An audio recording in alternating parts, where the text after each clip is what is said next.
అక్కడ అమెరికా వాళ్ళకి బుద్ధి మారకపోతే ఎవడు ఏం చేయలేడు. ఇప్పటికే అసాంఘిక శక్తులు పెట్టిరిగిపోయి ఎక్కడికక్కడ కాల్పులు చేస్తున్నారు, అరాచకాలు చేస్తున్నారు. తాజాగా అమెరికన్ హౌస్‌లో కెయాలా హెమిల్టన్ యాక్ట్ అని ఒకటి తీసుకొచ్చారు.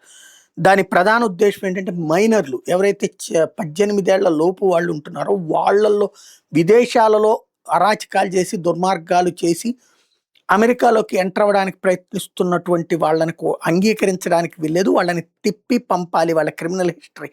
మామూలు అమాయక బాలలైతే కనుక అమెరికాలో ఉంచుకోవడానికి ఓకే గాని, అరాచకపు బాలల్ని అంగీకరించడానికి వీల్లేదండి. మొన్న ఈ మధ్యన కొన్ని కాల్పులు జరిగినప్పుడు వాళ్ళు యుక్త వయసులో పిల్లలుగా ఉన్నప్పుడు అమెరికాలోకి ఎంటర్ అయిపోయినటువంటోళ్ళు, ఆ తర్వాతన వాళ్ళు ఎలాంటి అరాచక శక్తులుగా మారారన్నటువంటి నేపథ్యంలో అమెరికాలో ఈ యాక్ట్ తీసుకొచ్చింది ట్రంప్ సర్కార్. యుఎస్ హౌస్ ఏదైతే కైలా హామిల్టన్ యాక్ట్ అన్నటువంటిది. బట్ దీన్ని డెమోక్రాట్స్ 201 మంది వ్యతిరేకించారంటే అర్థం చేసుకోవచ్చు. బట్ రిపబ్లికన్స్ 218 మంది యాక్సెప్ట్ చేశారు. డెమోక్రాటిక్ సంబంధించినటువంటి వాళ్ళు అయితే 201 మంది వ్యతిరేకించారు. ఒక 7గురు మాత్రం సమర్థించారు వాళ్ళ దాంట్లో.